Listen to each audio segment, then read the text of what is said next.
This is a beautiful history lesson on the refugee problem in the Middle East. Listen in, you'll find it fascinating.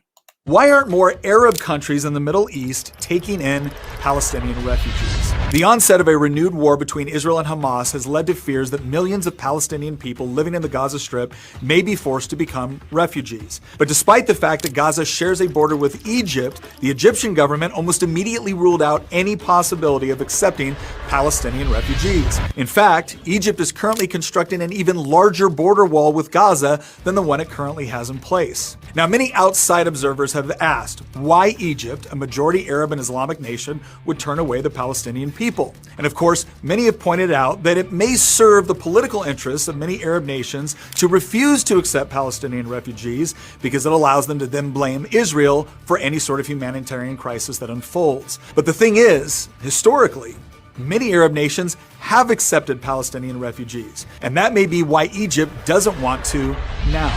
For example, in 1991, the Kuwaiti government actually expelled nearly 300,000 Palestinians in the aftermath of the First Gulf War, and this represented an astonishing 18% of Kuwait's entire population. So what was the reason? Well, the Palestinian Liberation Organization had actually supported Saddam Hussein's invasion of Kuwait a year earlier. And this support only grew after Iraq began attacking Israel with rockets throughout the war. After Kuwait's liberation, the government considered much of the Palestinian community to be complicit in the Iraqi occupation of their country. And in response, nearly all Palestinians were deported in just a few months. And this wasn't the first time something like this had happened. Decades earlier, the Palestinian groups operating in Jordan had come to openly call for the overthrow of Jordan's monarchy in the aftermath of the Six-Day War.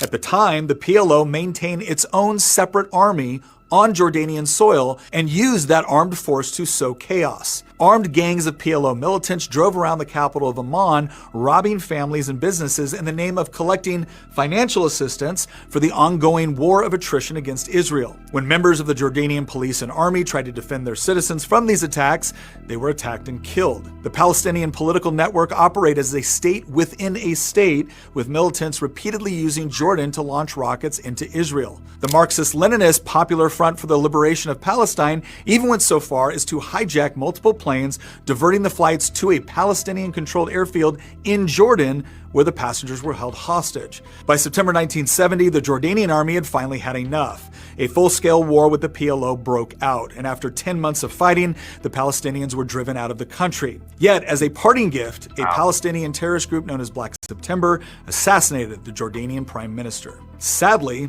the story doesn't end there, because the PLO then moved into Lebanon, where they allied themselves with Marxist and socialist movements that were seeking to overthrow Lebanon's conservative Maronite Christian government. The presence of thousands of Palestinian militants flooding into the country completely destabilized Lebanon and plunged the entire nation into chaos. Less than 4 years after the PLO was expelled from Jordan, Lebanon found itself in the middle of one of the most bloody and chaotic civil wars in Middle Eastern history, from which it has never fully recovered. In short, Palestinian organizations have not just attacked Israel. They have sowed unrest in many of the neighboring Arab and Muslim countries as well, and this has led those governments to the conclusion that allowing for mass immigration or even just refugee camp resettlement within their borders would lead to domestic unrest for their own countries. And this, of course, only exacerbates the humanitarian crisis for those Palestinian non-combatants caught in the middle. The problem is, as long as terrorist organizations like Hamas and others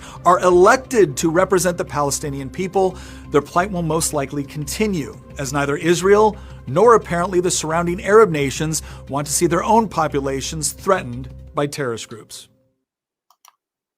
Wow, that was very fascinating. So 2 points I'd like to bring out. One is, of course, that the Palestinians need to know that their future is in their hands, and that they need to want to have nothing to do with the evil organizations that are seeking to misuse all of the financial aid that they have and to use it for their own political and personal gain, and not helping their people to flourish. And don't elect them, and don't back them. And secondly, wow, Did anybody say anything about 18% of a movement of a population out of Kuwait? Did the UN and uprisings around the world, protests? How could you do this? No. But Israel protecting itself, uprisings around the world, the UN condemns it. Double standard. It's okay that they can kill each other, Palestinian, Arab, killing each other and their nations. But if a Jew, the Jewish people, the state of Israel, wants to merely protect its citizens, and because of that, it has to fight a war, for that, we get condemned.